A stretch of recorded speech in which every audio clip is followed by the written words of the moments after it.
ناظرین،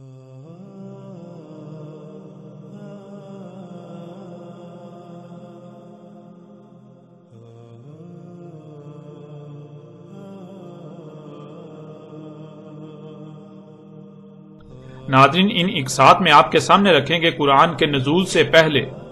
زمین، سورج، چاند، آسمان، ستاروں، رات اور دن وغیرہ کے حوالے سے کیا عقائد و نظریات پائے جاتے تھے، اور آج بھی اس حوالے سے کیا عقائد و نظریات پائے جاتے ہیں، اور اس کے برعکس قرآن میں اللہ سبحانہ و تعالیٰ نے کیا بات پیش کی۔ آیا اللہ سبحانہ و تعالیٰ نے قرآن کے ذریعے ان عقائد و نظریات کی تائید و تصدیق کی، یا پھر ان کا رد کرتے ہوئے اصل حقیقت ہر پہلو سے واضح کی؟ لیکن اس کے باوجود آج تک وہی عقائد و نظریات عام ہیں جو قرآن کے نزول سے پہلے تھے۔ ناظرین، ایک بات نہ صرف ذہن میں ہونا لازم ہے بلکہ اسے ہر لمحے مد نظر رکھنا چاہیے۔ قرآن کی دعوت جو کہ بار بار غور و فکر کرنے کا حکم دیتا ہے، بندروں کی طرح نقل کرنے، آنکھیں بند کر کے دوسروں کے پیچھے چلنے سے منع کرتا ہے، لیکن انسانوں کی اکثریت اس کے برعکس اپنے آباء و اجداد سے صدیوں پرانے نسل در نسل منتقل ہوتے عقائد پر نہ صرف ڈٹے ہوئے ہیں بلکہ انہی عقائد و نظریات کو قرآن پر چسپاں کرتے ہیں۔ قرآن سے انہی عقائد و نظریات کو ثابت کرنے کی سر توڑ کوشش کرتے ہیں، آیات کو اپنے انہی عقائد و نظریات پر پوری طرح سے چسپاں کرنے میں دن رات ایک کیے ہوئے ہیں۔ اپنے انہی عقائد و نظریات کے دفاع میں قرآن کی آیات کو من چاہے تراجم و تفاسیر کی صورت میں توڑ مروڑ کر دلائل پیش کرنے میں دن رات لگے ہوئے ہیں، خود کو بدلنے کی بجائے قرآن کو بدلنے کا قصد کیے ہوئے ہیں۔ لیکن ناظرین، یہاں سوال تو یہ ہے کہ اگر یہی پرانے عقائد و نظریات ہی حق و سچ تھے تو پھر قرآن کے اتارنے کا مقصد تو ختم ہو جاتا ہے، کیونکہ یہ بات اٹل حقیقت ہے، جب بھی کوئی نئی بات سامنے آتی ہے تو وہ پہلے سے موجود باتوں کے رد کے طور پر سامنے آتی ہے، نہ کہ ان کی تائید و تصدیق کرنے کے لیے۔ اگر تائید و تصدیق کرنے کے لیے آئے تو ایسی باتیں کرنے والے کا پہلے سے موجود باتوں، عقائد و نظریات وغیرہ سے کوئی تصادم نہ ہو، کوئی اختلاف نہ ہو، بلکہ الٹا ان کو تقویت فراہم کرے۔ لیکن آپ جانتے ہیں کہ قرآن پہلے سے موجود عقائد و نظریات کی تائید و تصدیق کرنے کے لیے نہیں اتارا گیا تھا، اور نہ ہی قرآن نے ان کی تائید و تصدیق کی، بلکہ قرآن کے اترنے سے پہلے جو عقائد و نظریات موجود تھے، قرآن کا ان سے بھرپور تصادم ہوا۔ قرآن تو ان سے متصادم ہے۔ اختلافات کی نوعیت اس قدر شدید تھی کہ جب تک محمد علیہ السلام دعوت دیتے رہے تو سامنے سے شدید ترین مخالفت کا سامنا رہا، یہاں تک کہ مخالفین اس آواز کو دبانے یا بند کرنے کی ہر طرح سے کوشش کرتے رہے، آخر تک محمد علیہ السلام کو قتل کرنے کی منصوبہ بندیاں کرتے رہے۔ اور ناظرین، قرآن سے ہی سوال کرتے ہیں کہ آیا قرآن پہلے سے موجودہ عقائد و نظریات کی تائید و تصدیق کرنے کے لیے اتارا گیا تھا، یا پھر ان کا رد کرنے اور حق واضح کرنے کے لیے قرآن کو اتارا گیا تھا؟ اس وقت سکرین پر آپ کو سورہ الجمعہ کی آیت نمبر 2 نظر آ رہی ہے، جس میں اللہ سبحانہ و تعالیٰ کہتے ہیں، وہی ہے ذات امیین میں بیعث کیا رسول انہی میں سے، تلاوت کرتا ہے ان پر اس کی آیات کی اور ان کا تزکیہ کرتا ہے اور علم سکھاتا ہے انہیں الکتاب کا اور حکمت سکھاتا ہے، اگر تھے اس سے پہلے ہر لحاظ سے کھلم کھلا گمراہی میں۔ ناظرین، آیت کے آخری حصے میں اللہ سبحانہ تعالیٰ نے یہ بات بالکل کھول کر واضح کر دی کہ اگر تھے اس سے پہلے کھلم کھلا ہر لحاظ سے گمراہی میں، یعنی اگر وہ ہر لحاظ سے کھلم کھلا گمراہی میں نہ ہوتے تو اللہ سبحانہ و تعالیٰ اپنا رسول بیعث نہ کرتا،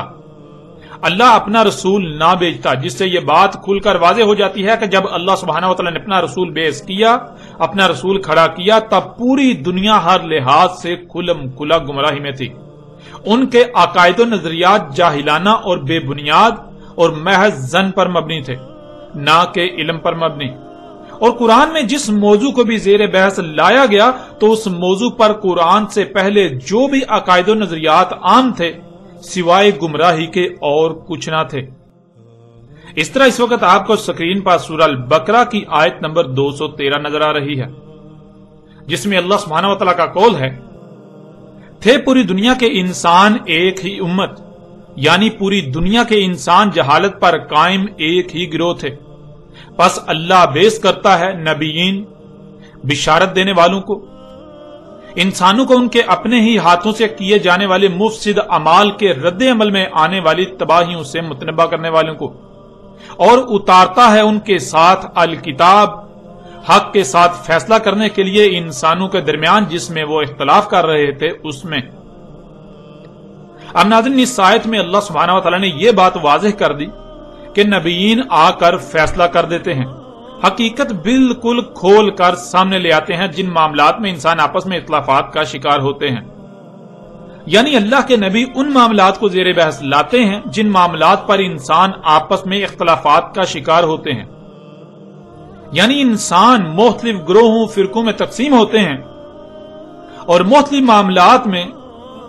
آپس میں ایک دوسرے سے اختلاف کر رہے ہوتے ہیں۔ ہر ایک کا کہنا یہی ہوتا ہے، ہر ایک کا دعویٰ یہی ہوتا ہے کہ اس معاملے میں، اس بات میں صرف اور صرف ہم حق پر ہیں، ہمارا موقف جو ہے وہ درست ہے، حق ہے، باقی سب کے سب باطل ہیں، ایک دوسرے پر الزامات لگا رہے ہوتے ہیں۔ تو ایسی صورت میں اللہ سبحانہ و تعالیٰ اپنے نبیوں کو بیس کرتا ہے، اپنے نبیوں کو کھڑا کرتا ہے، انہیں بھیجتا ہے۔ تو اللہ کے نبی ان معاملات کو زیر بحث لاتے ہیں جن میں انسان آپس میں اختلاف کا شکار ہوتے ہیں۔ اللہ کے نبی ان معاملات کی حقیقت کیا ہے، حقائق کو بالکل کھول کھول کر سامنے لاتے ہیں۔ ناظرین، اس آیت میں اللہ سبحانہ تعالیٰ نے یہ بات واضح کر دی کہ نبیین آ کر فیصلہ کر دیتے ہیں، حقیقت بالکل کھول کر سامنے لے آتے ہیں جن معاملات میں انسان آپس میں اختلاف کا شکار ہوتے ہیں۔ یعنی اللہ کے نبی ان معاملات کو زیر بحث لاتے ہیں جن معاملات پر انسان آپس میں اختلافات کا شکار ہوتے ہیں، اور اللہ کے نبی ان معاملات کی حقیقت کیا ہے، حقائق کو بالکل کھول کھول کر سامنے لے آتے ہیں، جس سے یہ بات بھی واضح ہو گئی کہ قرآن میں جن معاملات کو، جن باتوں کو زیر بحث لایا گیا، جن پر بھی قرآن بات کر رہا ہے، تو وہ ایسے معاملات ہیں، ایسی باتیں ہیں جن پر اس وقت کے لوگ یا آج کے لوگ یا ہر وقت کے لوگ آپس میں اختلافات کا شکار تھے یا ہیں، اور ہر کوئی حق کا دعوے دار ہے اور دوسرے کو باطل کہہ رہا تھا اور باطل کہہ رہا ہے۔ لیکن قرآن ان کے برعکس، قرآن ان سب کے سب گروہوں فرقوں کے برعکس ان معاملات کی حقیقت کو بیان کرتا ہے۔ قرآن میں ان کے برعکس حقیقت کو بیان کیا گیا۔ اسی کو آپ اس آیت میں بھی دیکھ سکتے ہیں، سورہ نحل کی آیت نمبر 64، اور نہیں اتاری ہم نے تجھ پر کتاب مگر اس لیے کہ تو ان کے لیے ہر بات کو، ہر معاملے کو کھول کھول کر واضح کر دے جس میں بھی یہ اختلاف کر رہے ہیں۔ یعنی کوئی کہتا ہے کہ یہ حق ہے اور کوئی کہتا ہے وہ حق ہے، جو میں بیان کر رہا ہوں وہی حق ہے، اس حوالے سے باقی سب باطل پر ہیں، حالانکہ سب کے سب ہی باطل ہیں، حق کا کسی کو بھی علم نہیں، اور ہدایت اور محفوظ کرنے والی ہے ان لوگوں کے لیے جو رسول کی دعوت کو تسلیم کر کے اسی طرح اس پر عمل کرنے والے ہیں۔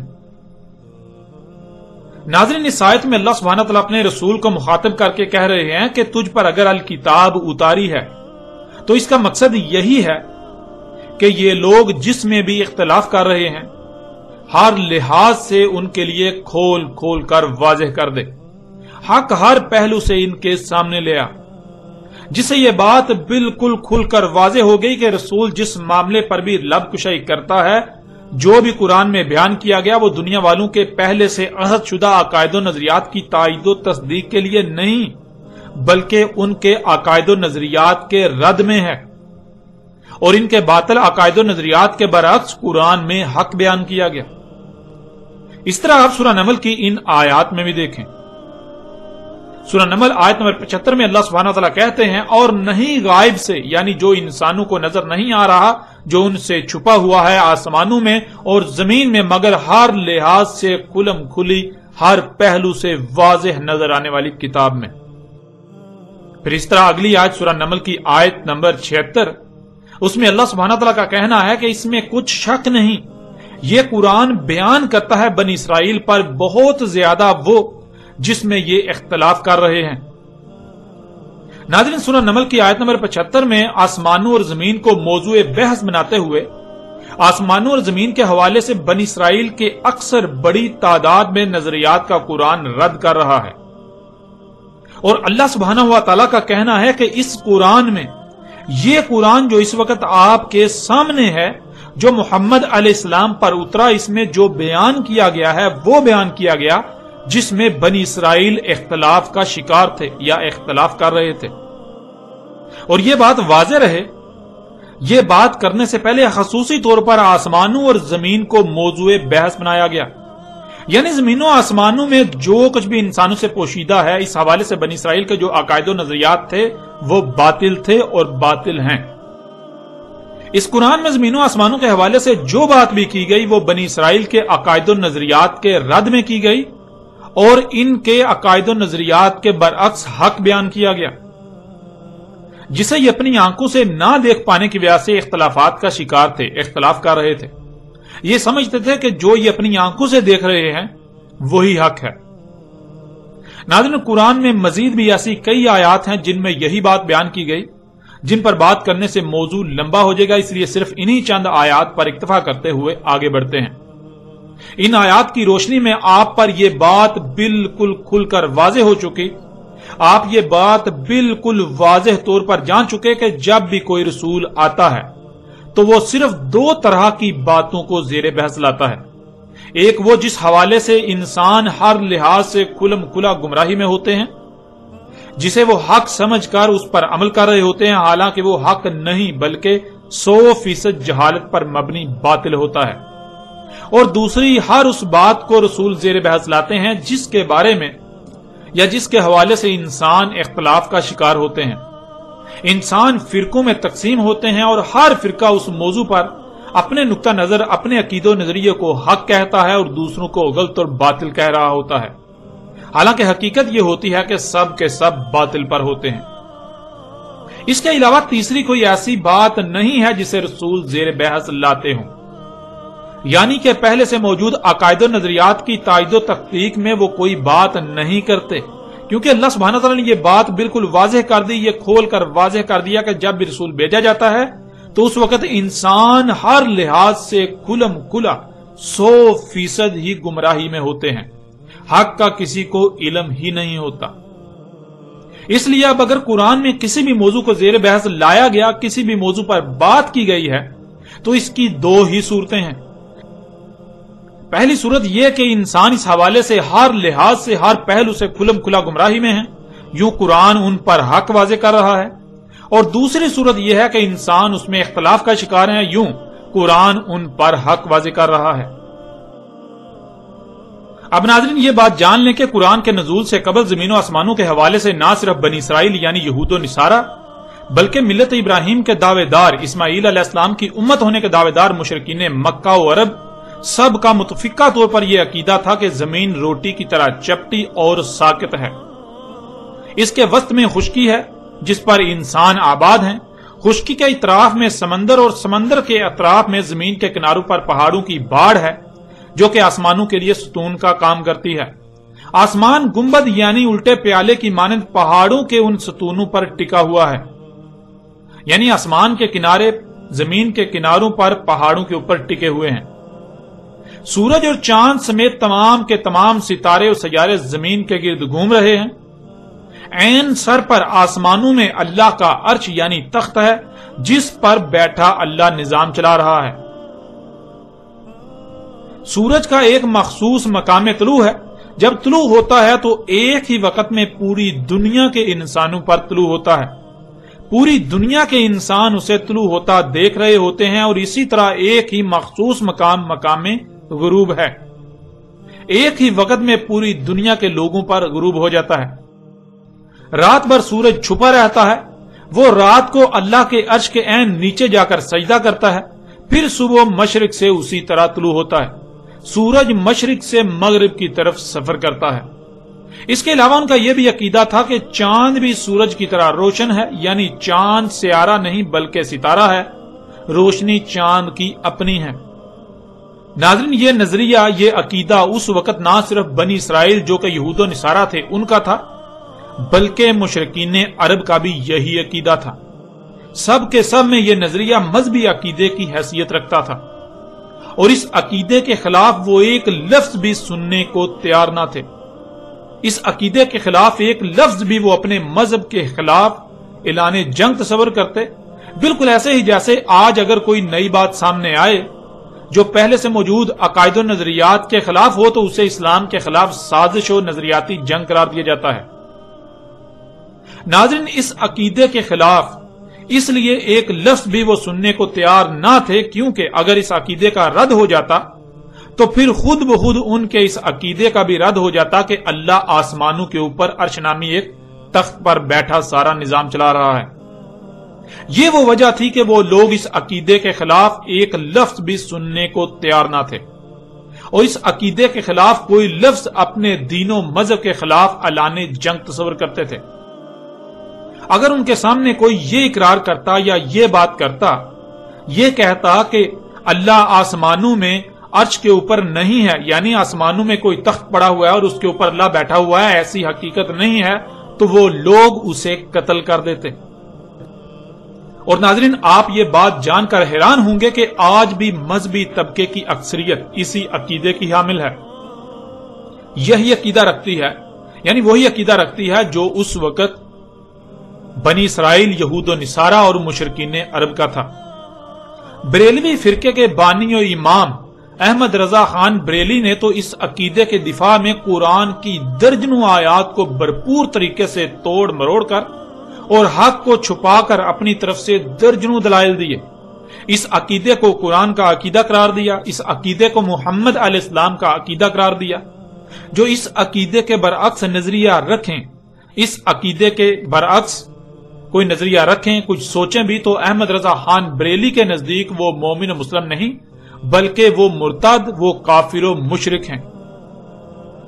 اس کے علاوہ بھی بریلوی ہوں، دیوبندی ہوں یا اہل حدیث ہوں، مالکی ہوں، حنفی ہوں، حنبلی ہوں، شافعی ہوں، یا ان میں مزید مسلک کے نام پر فرقہ در فرقہ جتنے بھی فرقے ہیں، تمام کے تمام فرقوں کے علماء نامی طبقے کا بھی یہی عقیدہ ہے، یعنی وہی عقیدہ جو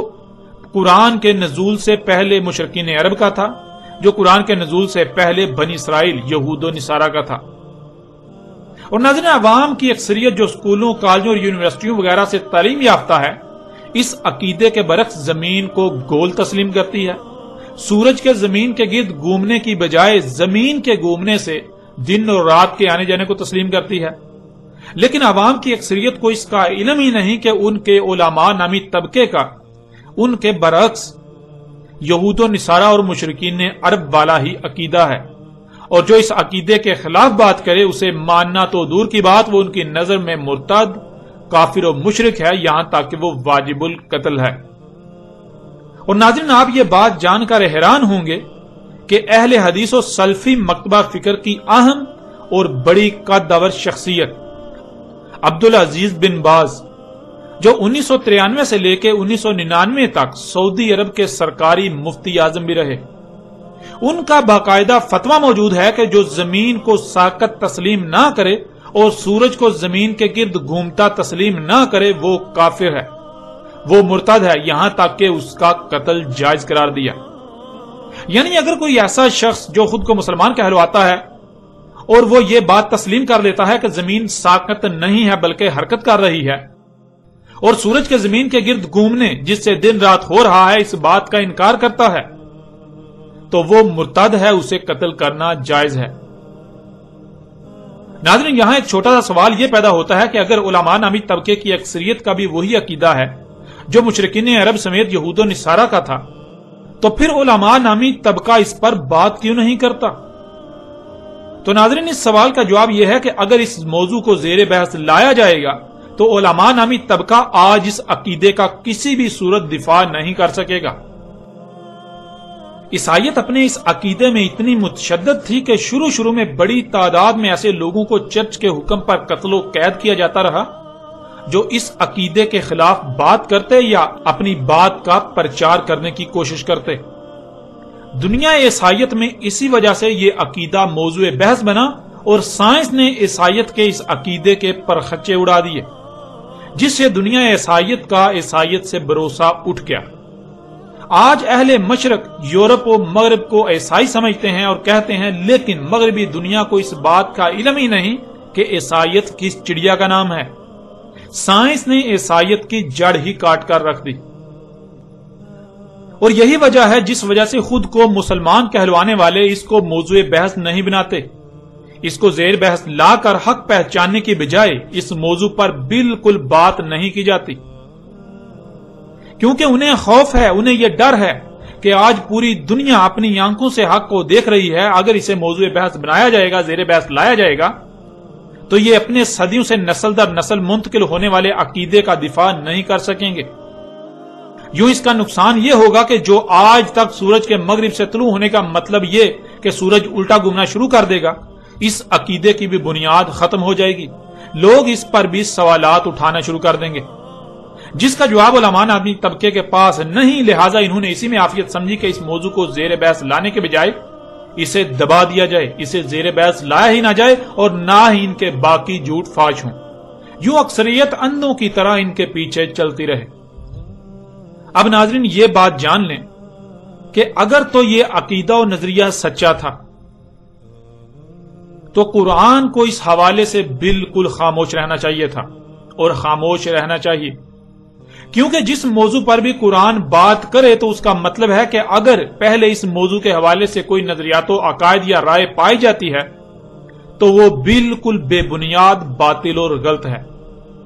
اس کے برعکس قرآن حق بیان کر رہا ہے۔ اس لیے اگر تو قرآن سورج، چاند، زمین، طلوع غروب، دن اور رات وغیرہ کے حوالے سے خاموش ہے تو اس کا مطلب یہود و نصارہ ہوں یا مشرکین عرب یا پھر اس عقیدے کے حامل خود کو مسلمان کہلوانے والے، سب کے سب اپنے اس عقیدے میں سچے تھے اور سچے ہیں۔ لیکن اگر قرآن ان موضوعات پر بات کرتا ہے تو اس کا مطلب کہ ان کے عقائد بے بنیاد اور باطل ہیں، اور قرآن ان کے باطل عقائد کی نفی کرتے ہوئے حق سامنے لا رہا ہے۔ جیسے ہی ہم آگے بڑھیں گے تو آپ پر واضح ہو جائے گا کہ قرآن میں اللہ سبحانہ و تعالیٰ نے اس عقیدے کا نہ صرف ہر پہلو سے رد کیا بلکہ اس کے برعکس حق بیان کیا، اور پھر حق سامنے آ جانے کے باوجود بھی جو حق کو تسلیم کرنے کے بجائے حق سے اختلاف ہی کرتے ہیں تو اس پر بھی قرآن نے کھول کھول کر بات کی۔ اس وقت سکرین پر آپ کو سورہ بقرہ کی آیت نمبر 213 کا اگلا حصہ نظر آ رہا ہے، جس میں اللہ سبحانہ وتعالیٰ کا کہنا ہے، اور جو اختلاف کیا اس میں، یعنی جو حق ہر لحاظ سے کھول کھول کر بالکل واضح کر دیا گیا،